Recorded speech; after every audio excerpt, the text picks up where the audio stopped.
মহাভারতে এমন এক যোদ্ধা ছিলেন যিনি সময়কে পর্যন্ত থামিয়ে দিতে পারতেন।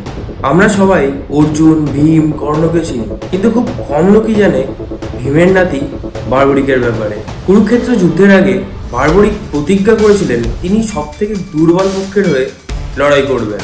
তার 3টি দেব তীর মুহূর্তের মধ্যে যুদ্ধকে শেষ করতে পারত, যার মধ্যে 3টি হচ্ছে একটি লক্ষ্য চিহ্নিত করত, একটি ধ্বংস করতে পারত এবং একটি ফিরে আসতো।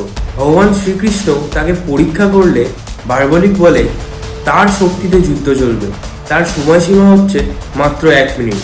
ভাবতে পারছেন বার্বরিক কতটা শক্তিশালী ছিল? মাত্র যদি 1 মিনিট যুদ্ধ হয় তাহলে তো ভাগ্যের চক্রের পুরো নিয়মটাই ভেঙে যাবে। তাই শ্রীকৃষ্ণ তখন বার্বরিককে বলে তার মাথাটা উৎসর্গ করতে, এবং বার্বরিক নির্দ্বিধায় এবং কোনো কোশ্চেন ছাড়াই তার মাথা শ্রীকৃষ্ণকে উৎসর্গ করে দেন।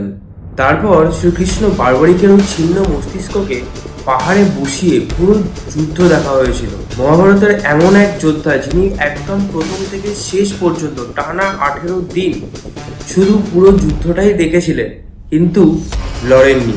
ভিডিওটা যদি ভালো লেগে থাকে তাহলে অবশ্যই চ্যানেলটিকে সাবস্ক্রাইব এবং আমাকে অবশ্যই ফলো করে নেবেন। Thank you.